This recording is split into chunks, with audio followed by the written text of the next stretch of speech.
Welcome to the Real Women, Real Business podcast, where we believe you don't have to choose between doing what you love and building something truly successful. Each episode, we cut through the noise to show you exactly where your energy should go, how to eliminate what's keeping you stuck, and most importantly, how to tell the difference between what's actually making you money and what's just keeping you busy. Around here, we're all about helping you to work smarter, build stronger, and dream bigger. You've already built something amazing, but if it feels like you're stuck in a cycle of back-to-back calls, half-finished launches, and late nights just trying to catch up, you're not alone. Most women start their businesses with passion and drive, but somewhere along the way, they start settling for good enough. They want more, but worry it will cost them too much. And let's be honest, we spend so much time thinking about how to help others, we start feeling guilty for wanting to build real wealth or prioritize our own goals.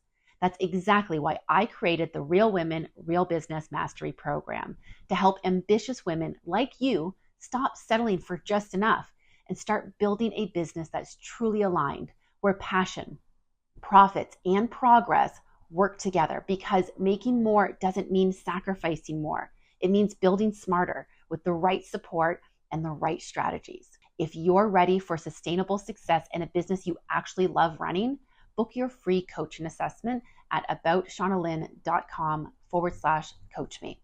Let's explore what's possible together.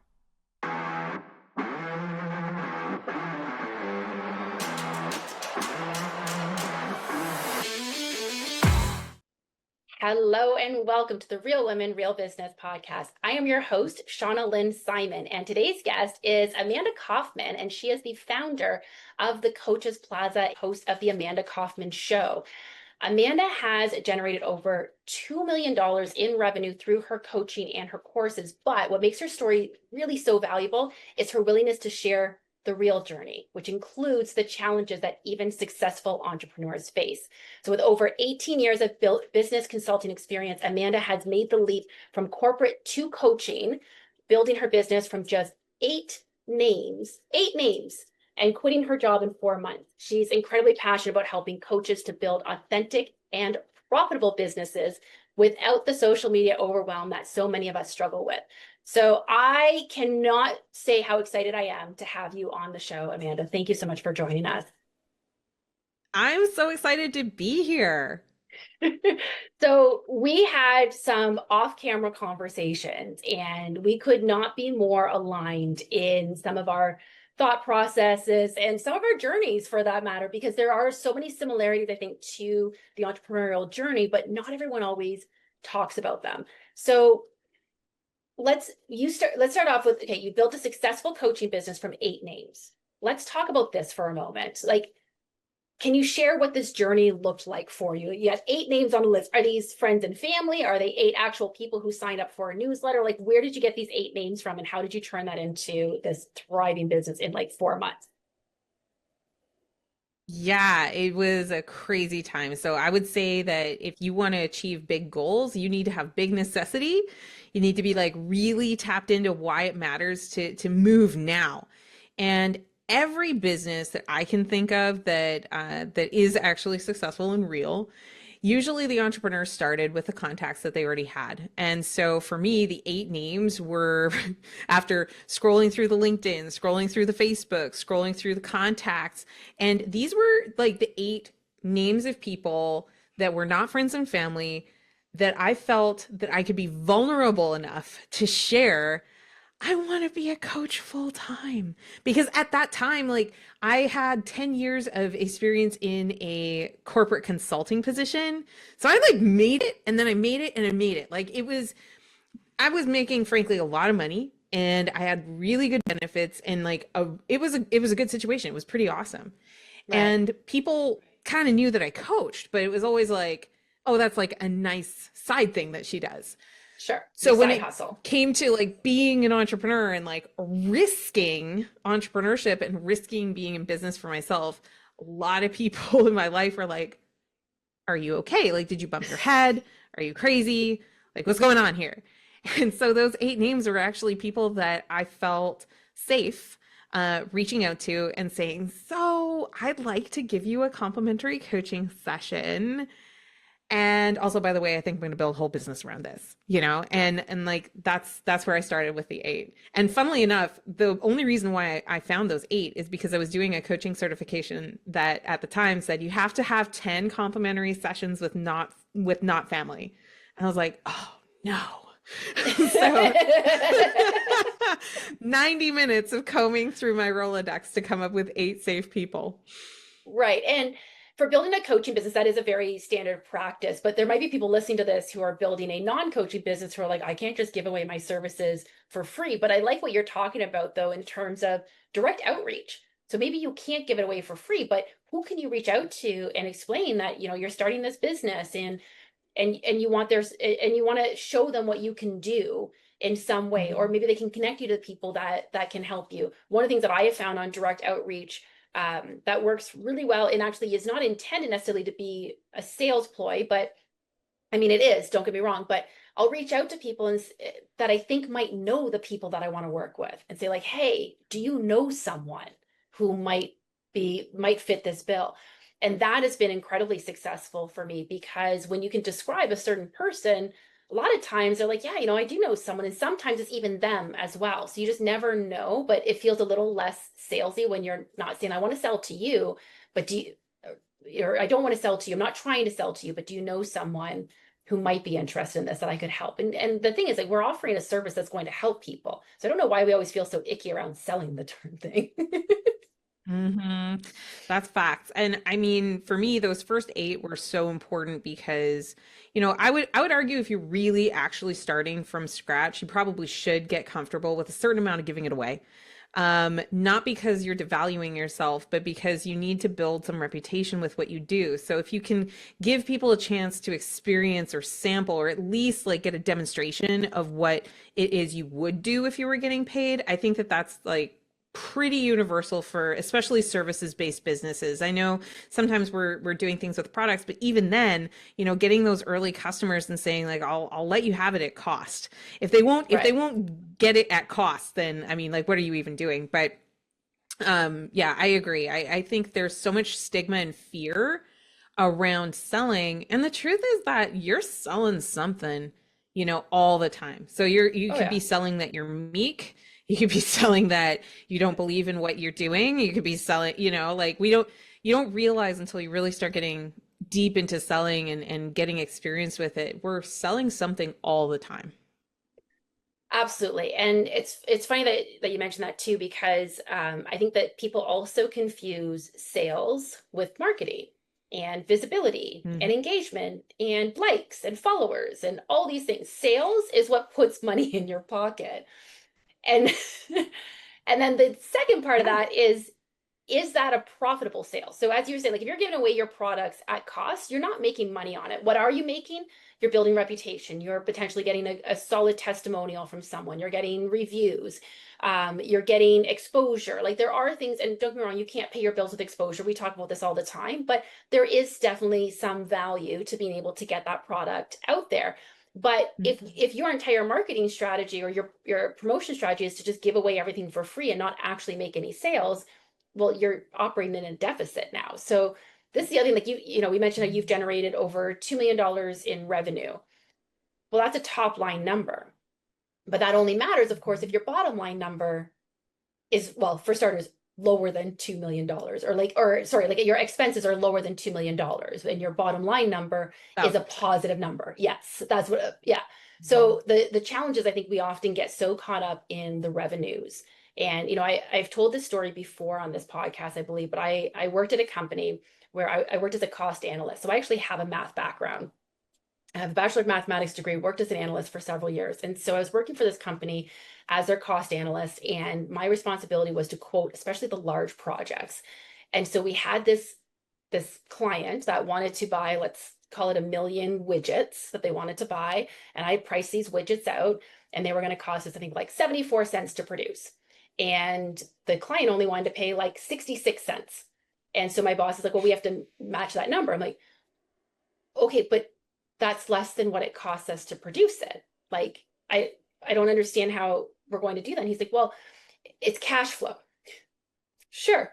There are times where negative cash flow actually is a good strategy, especially for a company that's going through some difficult times and knows that they're going to have positive cash flow in a few months and just needs to kind of buy themselves a little bit of time. But negative cash flow as a general strategy is not a good idea because you're always in the negative. So you have to actually be profitable. And I go through this exercise with clients all the time where we run their numbers and realize if we actually break it down on a per project basis or per service or per item, they're actually not profitable once you factor in your overhead and everything else. So going back to, you've generated over $2 million in revenue. What are you doing to ensure that that top line number is in alignment with the bottom line? Yeah, such a great question. And I didn't always get this right. And as an entrepreneur, sometimes, and you said something so interesting. You were like, some companies are just going to have hard times and they need cash flow. And my immediate thought as you said that was, the beginning of a business is always hard. It's always tough, right? Because you're having to build you're building reputation, you're investing in new experience and knowledge that you didn't have before. You're getting on the map, which always costs money because you've got to, even if you're doing something that's 100% services based, you still have to be known. And even if you are not spending a dime on your marketing, you're going to have to make up for it in sweat equity and time. And, Right. So when it comes to cash flowing, there are the two levers, and one of them is revenue. And I would say for I specialize in working with beginner coaches and experts. The thing they screw up the most is they take for freaking ever to make the first sale. They keep fixing to and getting ready and thinking that it's like your NASA getting ready for this launch to Mars in 10 years. And it's like, no, that's not required. What's required is the right conversation with the right person, right on time, and being of genuine service. My thought around sales is well, what is the difference between sales and marketing? Well, sales is it's the moment of commitment. And it's all about gaining that clarity that commitment can take place. And sometimes you're wasting your time talking to people that can never make the commitment because they don't have the disposable income, or they don't have the urgency to work on the goal that you help with, or they don't even believe in coaching or whatever that service is that you've got. Their belief system is so far away from being qualified to be able to buy from you. The sale is like a non-starter. So I think that the biggest mistake on top line is just overcomplicating. The conversation is with a qualified human and it's clarifying that decision that they can make the commitment and inviting them to do so. And once they make the invitation, you make that invitation, they accept that invitation, roger that, let's get to work, deliver value as soon as possible. And that requires speed. So I love to say money loves speed, success loves speed, right? Success wealth loves speed. Time. Wealth loves time. And you can get rich without being wealthy. And so when I think about wealth liking time, what that means is that we're very deliberate about the dollars that come in, and strategy is the decision making that we make about the resources that we have. That's the time, the money, the energy, right? The resources that we have to get the best possible outcome. So it could be that there's this entrepreneurial situation where, yes, we're going to give it away at cost, or we're going to give it away at 66 cents a unit because we know that that client is going to stick around and we're going to get upside margin on something else. It's called a loss leader when you do that on purpose. But if you're not on purpose with it, that you've measured in advance, okay, I'm playing chess, everybody else is playing tic-tac-toe, I'm going to do this thing that is going to get me a better deal in the long run. That's wealth thinking, right? And that takes time to slow down and really calculate that move, and also calculate your risk profile with making that move, that if it doesn't work out, you're okay. I love this because you're talking about strategies that are not new. This is my favorite part about this. Talking about the loss leader, for example. I used to work as a teenager. I worked at Walmart, and we had the cheapest coffee of anywhere. You could not buy coffee any cheaper than Walmart had it. And I remember my parents asking, how can they sell it so cheap? It's double everywhere else. I'm like, oh, they don't make money on it. it's called a loss leader. Like I've been taking my economics class and everything. And I talked to some managers at Walmart because even I was kind of shocked by this whole thing. And, I'd had some strategy conversations with some of the managers, and our coffee at Walmart was our loss leader. The idea is, what are the chances that someone's going to go to Walmart and just buy coffee? So the idea is that you get them in the door and then you sell them on other things. But I love what you're talking about too, about not having it all completely figured out before you're launching, before you're getting that sale. I have never, ever figured out a course before selling it.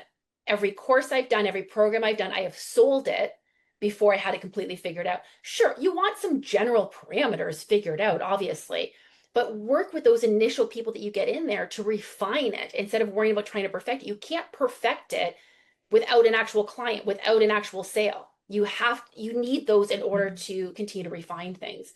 Any manufacturer will tell you about this. Sarah Blakely will tell you about how many configurations Spanx went through as she was refining things. Like it's not just this simple, throw it, like put it all together, make sure it's all perfectly packaged. And I think women especially, we're just such perfectionists when it comes to this, that we just want everything just so. But meanwhile, none of that matters if you're not making any money. Exactly. It's like, I think, goodness, we could go into like a whole patriarchal deep dive on that, the perfectionism need. And it is so true. I mean, like, there's this fantasy of what you're building in your mind of what it's going to look like. And then there's this really rude disruptor on any project that you do, which is reality. And whenever you're building something, you have to make certain assumptions. Like I said, you're playing chess when you're letting everybody else play tic-tac-toe. So I love like thoughtfulness, genuine thoughtfulness, not rumination where you're just like cycling over and over and over again in your mind, but really like driving towards decision, driving towards a conclusion. And I do the same thing with my courses. I'm like, okay, I know we want to land here. This is the North Star that like everybody cares about. I can put that into the GPS. And I think we can all agree we're starting here. Right? And so when I'm designing a course, a curriculum, a program, even a speech, I think like, well, what are the 5 big moves that are going to take me from where everybody, largely is to where everybody largely wants to go? And to your point, by the time you get to step 2, you realize, oh, I got to speed up in some places. I got to slow down in other places. And also there's some construction over here I didn't know about, and I've got to reroute. And, being able to have that, the luxury of being able to be flexible and do that quick iterating feedback loop, so much of that comes from charging appropriately and having enough visibility and personal brand equity that people will forgive your mistakes. Yes. Right? They want to grow with you, and they literally will root for you if you have those things in play. So true. And I think especially, if you're just starting out and you're a solopreneur at this point, this is the time to take the detours and take the pivots, because it is a lot easier to steer a tiny boat than it is to steer a massive ship. So when you are driving hundreds of people on your staff and all of a sudden you're going to try to make a massive pivot, it's going to take a lot longer for you to get everyone on board and steer that ship. But if you're the only one on this tiny little boat, you can just zip in and out. You're good. You can turn where you need to. You can maneuver as you need to. And I think that, again, we get so caught up sometimes in that initial launching. And don't get me wrong, yes, you want to have some ducks in a row, okay? I mean, sometimes they're a little scattered around and one gets a little out of line and one gets a little curious over there. But like, for the most part, have those ducks in a row. Have the basics covered, but don't get too caught up in the weeds of these things. Go out there and make some money. And so on that, I also would love to, let's go back to the marketing versus sales, because the other thing that we've talked about pre-hitting record here was about, in terms of like the difference between marketing and sales and how they align with each other. What I often see entrepreneurs doing is ramping up their marketing when all of a sudden they feel like they need some sales. And then when things are flowing and they've got, it's like turning the tap on and off, basically. They don't do any marketing for months at a time because, well, I have enough clients. I don't need to do any marketing. And then all of a sudden that pipeline dries up. They're like, oh, shoot, let's turn that tap back on. And now they're frantically trying to promote something and discount things and do all these other things. So what's sort of the secret to staying on top of the social media? Or, you actually talk about what to do when social media isn't working. why don't we start with that and talk about, let's dive into that a little bit. What is the biggest mistake that coaches are making when it comes to their visibility strategy, or entrepreneurs in general, I'm sure? Well, in general, I think especially coaches, with coaches, your best bet is probably going to be a personal brand. Even if you have like an externalized brand, my brand is the Coaches Plaza, and that allows me and my team to anchor to an entity that's not just Amanda Kaufman, but I am the ambassador of the Coaches Plaza. So when people are doing business with the Coaches Plaza, they're building also a relationship with me as a major, as the key ambassador of the brand. So I think like the biggest mistake is not realizing that role that you have, that you are an ambassador for your coaching methodology, for the belief system, the philosophies that drive how you show up, not owning your differentiation, not owning that there is a value proposition in what you're doing. Because I mean, you really are the first customer. You're the one that's really buying in. Like, do you think that your coaching is valuable? My very first sale was to my best friend for $10 an hour. And, when I think about that, it's so funny because like in corporate, I was doing $10 million contracts. So I'm like, Sure. Wow, there's something happening in here between my ears, right?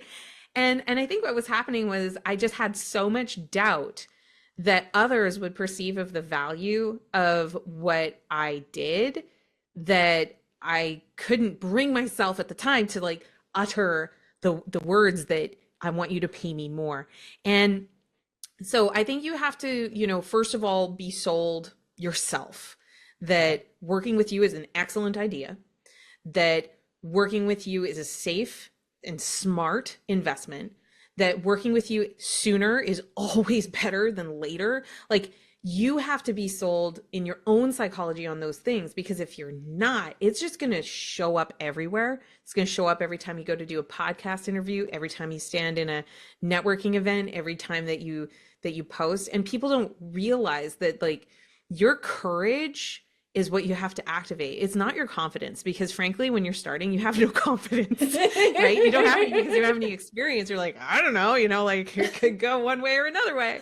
But if you don't sit through like thinking about how you think it's going to turn out and really like building the case, like literally be a lawyer in your own mind and critically think about it. Like, would you place a bet on you? Because if you would place a bet on you, you're golden. You're in a really good place. You could literally make the worst tweets, the baddest reels, the most nonsensical blog posts, and you're going to be way ahead of someone who's still operating from that insecure place. So I'd say like that's the very first thing. The second thing, and the reason why you see all that chop, where people are like, they get busy and then they turn off the marketing nozzle, and then they're like, oh no, and they have to go and scramble to get a client. Look, I haven't met a business owner that's asked me for help that wasn't already feeling financial pressure. Right. So here's you asked me way earlier, you were like, how do I make sure I'm profitable, with all that money coming in? What do you do? The answer is you understand that you're building an entity that cash flows over time. So I'm not in this business to make $10,000 in 30 days. I'm not in this business to do 6 figures in 90 days. I'm in this business to make this my personal brand over the long term. So again, this kind of gives you a chance to play chess when everybody else is playing tic-tac-toe, right? You can take every dollar, or let's just say for ease, $100 comes into your business, right? Okay. You can decide ahead of time that, say, $25, that's going to your marketing budget. Rain or shine, you're spending $25. That's where that marketing budget goes. And maybe there's $35 that goes to you. Maybe there's $15 I am making up numbers, not giving you financial advice. I'm just saying, like, the way to think about it is like, I already spent the money. I've already spent 25% of whatever I earn on marketing, rain or shine. And when it's sunny, you still spend the budget. And when it's raining, you definitely spend the budget. And I think it's a good idea to also always have an eye towards innovation. So I like doing 80% of what you're doing. Do what you know and do what works, but challenge what you know. Because what you think you know, you don't know. Because if you knew, you would be Tony Robbins, right? In the coaching space. If you knew, you would be Brendan Burchard. You would be if you actually knew, you would be operating at that level, not the level you're at. So that being said, allow yourself to have the stability of that 80% of doing the same thing that's worked for you so far, but challenge it with testing in 20% of your budget. Take 20% of your budget and do the wild and crazy stuff. The stuff everybody talks about as being like the successful thing, and you might just find you replace what you're doing as your normal standard because you keep testing and challenging what you already know. I mean, you're preaching to the choir. I've definitely taken more than my fair share of risks, and I don't know if risk is quite the right word, but challenges over the years. Do they all pan out? No. Do I regret any of them? No. I mean, and like I think this is the thing that we're often so afraid of having regrets, but if you actually look back on your life, you probably have fewer regrets than you actually thought you were going to. And if you're avoiding doing too many things, you're not taking those chances. And I don't want to say like you want to gamble. I'm not talking about gambling, but I love what you're saying about like take 20% and essentially gamble with it. It's the same thing. If you're going to go to the casino, you're going to take with you throwaway money, right? This is money that you have already earmarked. This is going to the casino. I'm not coming home with it. You're not going to the casino saying like, I am going to make bank tonight. Like that's not how you need to approach it. And if 20% is too much for you, then start off smaller, but make sure that you are giving yourself that slack to be able to do it. But I loved everything that you were saying there, though, about trying to keep that consistency, about ensuring that, you know, we're confident and we're courageous in the things that we're doing and that we're creating that brand. And I also, one thing that you talked about was the time associated with it. And I think this is huge as well. Timing never quite feels right for things, for us, for the people that we're going to be potentially selling to. But I have never had a client ever in any of my businesses ever say, I really wish that I had waited to work with you. Like, it's just not a thing. Yeah. Right. So, I mean, you know, I actually have had somebody say that to me. really? But the only time I've had it happen twice. And in both cases, they maybe misrepresented what their capacity was to invest. So Okay, they got that's onto fair. like a payment plan and they didn't have a good strategy for that. So I wanted to offer that up just in case, Right. you've heard it and you're like, what? You know, it can happen, right? People can say, I wish it was later, but it's probably not going to be you. It's probably going to be, you know, the circumstances surrounding Right. the thing that would cause them to say that. But yeah, great to hear that it hasn't happened for you. No, definitely not. I mean, if anything, it's often the "why didn't I meet you sooner" sort of phrasing, which, you know, That part. Yeah. timing is everything. But and it's never. I mean, you know, the whole what the best time to plant a tree was 20 years ago. The second best time is now, right? So, you know, you can't Totally. you can't live with these ideas of, oh, I wish I had done this, or it's too late to do that. But I think that what you're saying though is creating that consistent plan allows you to live a little bit more freely where you're not constantly thinking about like, oh, did I forget to do this? Or should I have done that? Or what if I held off a little longer in doing this? Like it gives you that flexibility to be able to ensure that things are continuing to move forward. And the momentum is going to be different at different times, whether your business is more seasonal or what the economy is doing. Like there's a ton of factors that affect every business every single day, but we never want to actually turn things off necessarily. So we're going to take a very Yeah, quick nailed it. break and we're going to come back and talk a little bit more about that. This episode is brought to you by No Shoes Nutrition, where gut checks turn into glow ups. Whether you're dealing with bloating, burnout, or just feel off, No Shoes Nutrition offers personalized online programs with the accountability and expert support you need to thrive. Book your free consultation at noshoesnutrition.com and mention Real Women to score a bonus gut health strategy session with founder Megan Barefoot. Your gut knows. All right, welcome back to the Real Woman, Real Business podcast, where we're speaking with Amanda Kaufman. And let's go back to the profitability aspect of it. Okay, so they're spending some money on marketing. They've already earmarked this money for marketing. But what if they're saying like, listen, I just don't have any money for marketing. I'm going to be putting in that sweat equity that you were talking about. What are some strategies to maintain that profitability, that sustainability, while still maintaining that visibility? What's some of your best tips for getting the name out there? Yeah, yeah. So I really believe in investing in the in S&P 500, right? So even if you cannot afford to have team members or you can't afford the software, you're bootstrapping like crazy, and even if it's free, spend some time on YouTube, man. Like learn how to workflow this stuff because you can build so much. The way you build the business overall is you want to build leverage. So leverage being like the amount of effort that I put in is less than the amount of benefit that I'm getting out. And what a lot of people will say is like, "Oh, I don't have time for this." And it's like, "Cool, if you're not prioritizing a business, own it. Like own it. Stop Mhm. dabbling," right? Right. Decide that you're going to do the thing and that is going to require something of you. And it's going to require, Tom Bilyeu always says goals make demands. And I love that. I think that that's like absolutely true. If your goal is to have visibility on social media consistently that grows and pulls people toward you, then the demand that that goal is going to have is that you are going to learn how to have great messaging.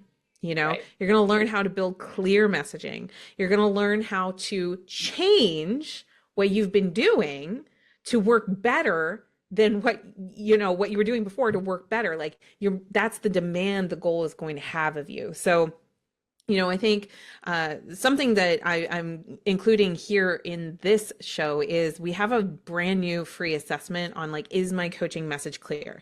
Notice it's free, like it's completely free. And I'm giving it away because it gives you like 4 different areas that you can identify to work on in your messaging. Look, posting to social media is actually really easy. You open your phone, you open the app, you hit post here, and bada bing, bada boom, you made a post. Now, is it a good post? Now, okay, maybe not. Maybe we don't have our value proposition in there.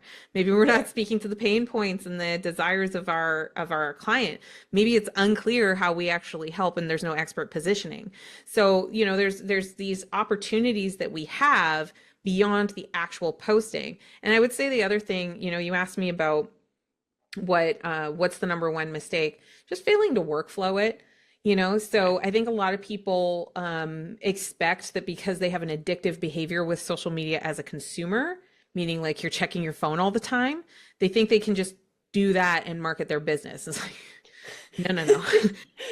Creating takes a little bit of intention. And I would sort of think of it like a newsletter or a magazine, and you're filling in these slots with interesting articles and perspectives and point of view and questions and photos. It's just like you're kind of filling in this magazine layout. It's just that you're putting it through apps instead of publishing a literal magazine. But if you kind of think about the thoughtfulness that would go into a magazine layout or the thoughtfulness that would go into a read-worthy newsletter, then Right. you should expect a similar amount of dedication and focus when it comes to your social media strategy.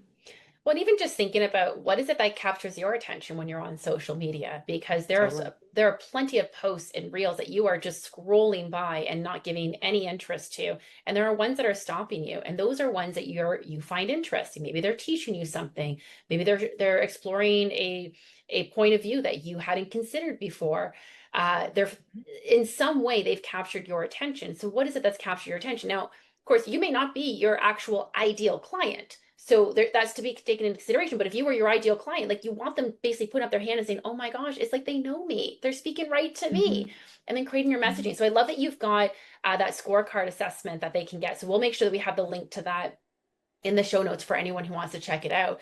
Because I think that until you get your messaging figured out, you will burn yourself out just trying to post 16 times a day and saying like, oh, nothing's working. And of course you're probably doing, the website and the social media and the lunch and learns and like the networking and all the things. But if you're still saying the wrong things, if you don't get that messaging nailed down, you will find yourself just Mhm. spinning your wheels and not actually getting any traction in your business. And that is, I think, where most people fall flat. They're like, but I have this thing and people are going to want to buy the thing. So I'm just going to put the thing out there. And like when I started my company, my first company back in 2008, built this beautiful website all by myself. It was kind of a big deal. It was 2008. And I can remember when I hit You were publish. coding, right?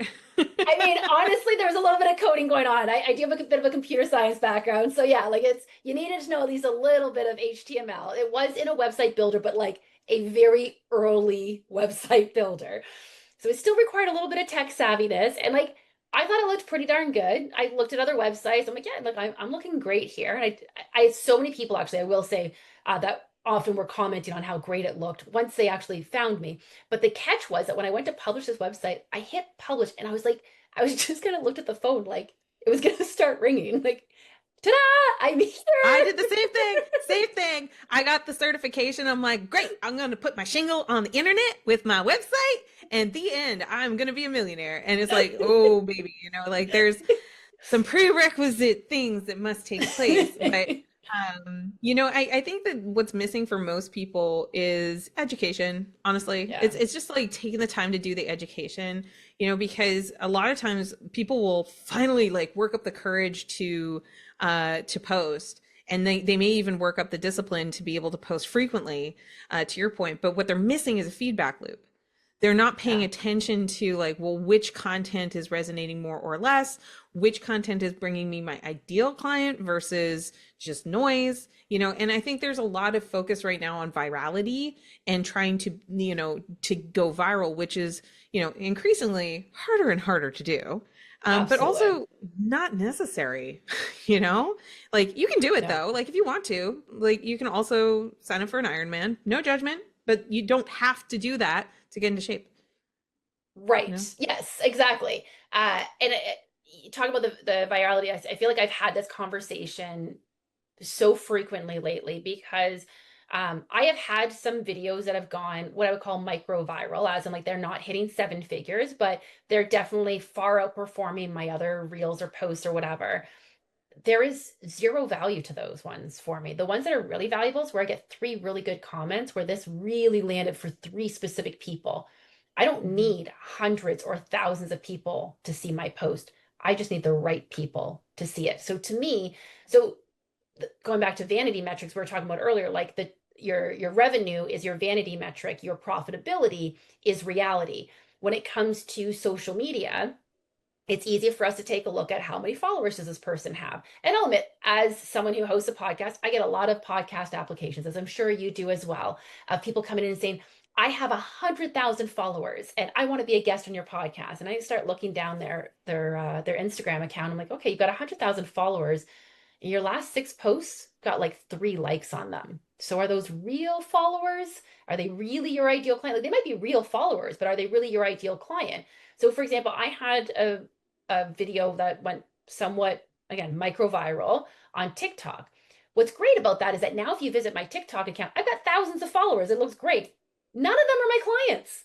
So it doesn't allow me to sell anything, but it makes me look good when someone lands there. It gives me a little bit more credibility and authority. So there's value to it, sure, but I can't use that to make a sale necessarily. I still have to figure out, well, so I might do something trendy to boost up my followers, but I'm going to do something a bit more directed in order to get the right followers. And I'd rather get 10 good followers than thousands of followers who aren't engaging with my content anyway. So there's something to be said for those vanity metrics as well on social media that I think we get a little bit too caught up in sometimes.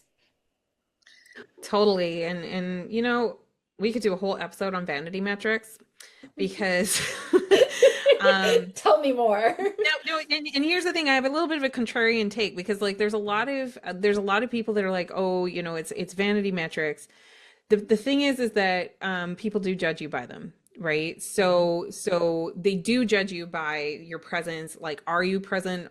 Are you omnipresent on a couple of different channels? Have you been consistently posting? Do you have something to say? Do other people also agree with what you're saying? Like that Sure. social proof element is real. And but it's not necessarily the needle moving factor that you think it might be. And like similarly, something like revenue, I think sometimes people can be really dismissive of the size of the revenue as like that doesn't matter. And I'm like, actually it really does, because if you, for example, have a 6-figure business that is profitable, right, and you've got both of those things going for you, you're doing better than somebody who made $10,000 and was also the same amount profitable because you have more money, right? Yes. And it gives you like, you just do. So then you end up with more capacity, which allows you more freedom to make decisions than you would if you stayed super small. And Right. so I think sometimes when people get a little frustrated, and I'm not saying you, I'm saying like just in Yeah. general, we can assign that term vanity metric, but I think it's deeper than that. I think for a metric to become a real metric, we have to assign like, well, what does it mean? What does it mean to be profitable? Is that good? I think so, but why? Well, it's good because I have an emergency savings fund that if the market Right. shifts, I've got months of operation capital set aside. Profitability could be good if you have a debt that you're servicing, right? Right. And you're keeping up with it. So like what does the metric actually mean? And I got to tell you, like anybody who's listening, if it's a zero, baby, right? Like don't get Right. all hoity-toity and high and mighty calling it a vanity metric if you're just like using that to throw mud instead of doing the work. Okay. So, and thank you for all of that. Let's go back to, because you brought up something that was really important too, I think. If you're making $10,000 versus, say, $1 million or $100,000, and I know that if you're the one who's making $10,000 right now, you're like, the thought of making $100,000 or $1 million when I'm already working this hard, I can't work any harder. And this is the thing that we hear often. But the reality is that it is actually easier to make more money than it is to make less money. It's kind of like, I'll admit I don't have kids of my own, but I speak to people with kids all the time who, like, the person who has one kid, maybe two kids, often are struggling, whereas the person who has six kids, they're like, they're smooth sailing. They're like, no, we got a system in place. And that's the thing. That's the difference. It's not to say that if you are very busy with one or two kids, that is not valid, just to be clear. This is not tossing any shade here or anything. What I'm saying though is that in order for you to scale your family to more kids, you have to figure out better ways of doing things than the way that you're doing them right now. And the same thing applies in Totally. business. This is not me giving parenting advice either, just for the record. I don't even touch that. But the way that we scale our business is different if we're just trying to play small. And I think that so many women often almost choose to play small because we think that growing is too hard. So let's talk about this for a moment. So going back to the sustainability aspect of it, what's the best way for someone to grow their business in a sustainable way? I mean, that's kind of a broad question, but let's Yeah. start there. Yeah. I think I would say this all starts with a decision to do so. And I'm going to just give you a hint. When you make that decision, you are making a different decision than most people, right? Because most people, they go out of business real fast. Most people, they don't operate at that higher level. Most people don't make that demand of themselves. And Right. so it does start with just like, hey, I love all the people at my starting line at this marathon. They are wonderful people. I wish them all the best, but I am running my race. And then that just means that the crowd is going to thin around you. So your first priority is to get into community with people who think at the level that you think, so that you get out of that weird lonely feeling as soon as possible. Yeah. Because if I see like one reason why people play small, it's because they don't want to be rejected, Yeah. right? They get a lot of permission from their friends to break with those standards. They get a lot of permission from their friends that's like, it's okay, it's not a big deal. Yeah, well, if it's on your heart, that's not okay, right? Right. It is a big deal. And if you're listening this deep into this show, you probably care a lot. And so that permission to let them have different goals, that permission to let them have different priorities, right? And that permission to let yourself hold yourself to a different standard. So I think the other thing that kind of sucks, and I'll just warn you about ahead of time, is when you decide to break from the pack, you are going to probably be running alone for a while, and it's not because of any reason except you haven't earned your spot at the next seat, right? At the next table necessarily, because you just left the other party, right? So give yourself permission to like keep showing up, have faith that you will be invited up to that next table, and like don't make it so personal, because that's the whole reason why everybody stays at the bottom, is that they Right. make everything about themselves, right? It's like, oh, I'm being rejected. Oh, I don't want to make a fool of myself. me. And it's like, really, the next level is really about having a mission that's way bigger than you. And like Right. for me, I've got team, I've got team. Yeah. I do have kids and a family. And, like there are minimum standards that I need to uphold if I am to do this and not something else that is not necessarily my dream or my goal, like then that means that I have to run. And sometimes I run kind of feeling a little lonely sometimes, and it Yeah. sucks, It does. And my but it best doesn't have to stay that way. You got to keep meeting people, no. you got to keep putting yourself out there. And that, by the way, is one of the reasons why I help coaches so much, because a coach is someone you can literally pay to care. Right. This is so true. So true. Like if there's no one else out there that you find are in your corner, then find the person that is going to help to get you to that next level and help you to get that seat at the table.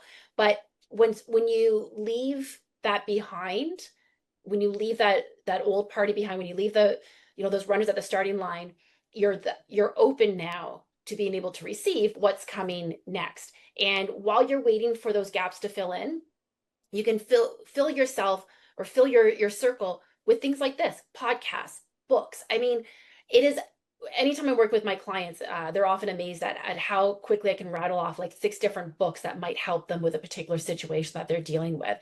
And Oh my it's gosh. Yes. Read more. read more. And I love reading. My mom is a retired librarian.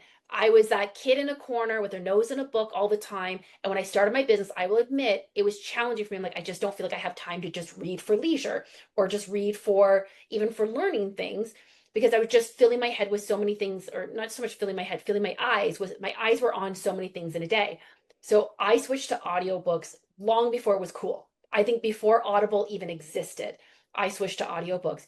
Game changing. It completely changed my life being able to consume an audiobook. And don't get me wrong, if you're like, oh, but I really love the paper copy, I get it. So do I. But, and if you have the time, have at it. But if you are finding that you are not able to consume enough books or podcasts or whatever, like then get your audio, get the books on audiobooks, and then increase the speed that they're reading them at. I don't listen to any book less than 1.25. And whoever narrates it needs to know that I'm just going to speed it up anyway.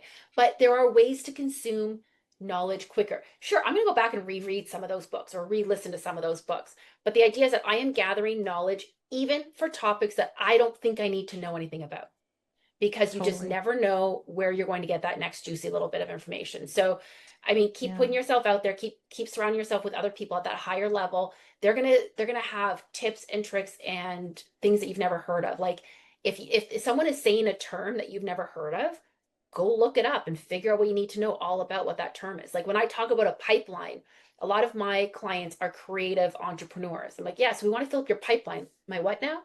Your sales pipeline. Like, it's a pipeline. It's full of the sales that are coming to you. Like, no, you haven't heard of it? Okay, go do some looking up on that, because I'm not going to teach you what a sales pipeline is. No disrespect. It's not that I can't. It's that you're paying me for my expertise, and it's probably not super valuable for me to spend 15 minutes trying to explain what a sales pipeline is. Go get that knowledge, come back to me. We'll figure it out. It's not to say that I'm that harsh of a coach, but the point is, though, that if you're finding there's gaps in your knowledge, go fill the gaps. That's it. When we're young, we have school, we even, you might have university or post-secondary or some certification to qualify you into a job. And that is certainly a path that is great. I mean, you build skills, you make money, woo, everybody wins. But when you decide that you want to break from the pack and you want to be that entrepreneur and you want to chart your own course, part of that is owning your curriculum and owning your personal and professional development. And I'll add to the books thing, like if you know you need to get better at sales, buy a sales course. Right? If you can afford Right. it, get into a group coaching program so that you get the community and the camaraderie as you're learning that Yeah. skill. Like I'm a huge fan of alternative learning. Like I think that especially in our current day, it's essential if you want to be able to upskill and really enjoy your life. Or you can just keep scrolling. It's up to you. Mhm. I could not agree more. I appreciate you having this sort of real conversation about everything too, and just talking about, the real challenges that entrepreneurs are facing nowadays. And I think this is the thing that, like let's all be real about it, because you can watch all those gurus that you mentioned earlier. You can watch them all on Instagram and all the great things that they're doing.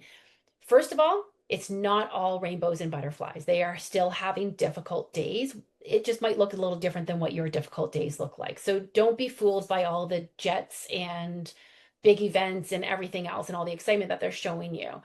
But aside from that, though, if you want to get to that level, what do you need to do to get to that level? Like, don't just look at it as like, oh, well, like they're doing all these other things. Like, what's your path going to be? How are you going to chart your path and do it in a way that's going to be true to your brand, true to you, and profitable, so that you can actually sustain that business as well.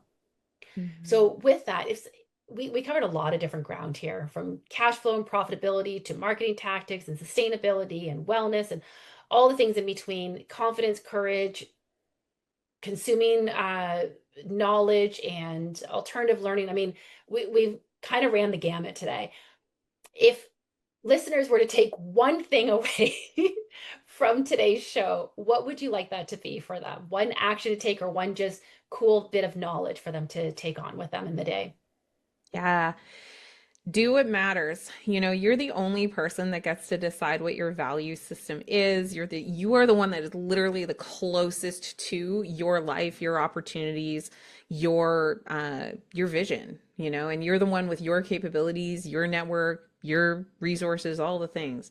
And so at the end of the day, I would say that your real power comes from owning that, and from choosing to not just be something, but to pull it into the level of action and really do what matters according to you, because you're the only one that's going to be living with whether you did it or not.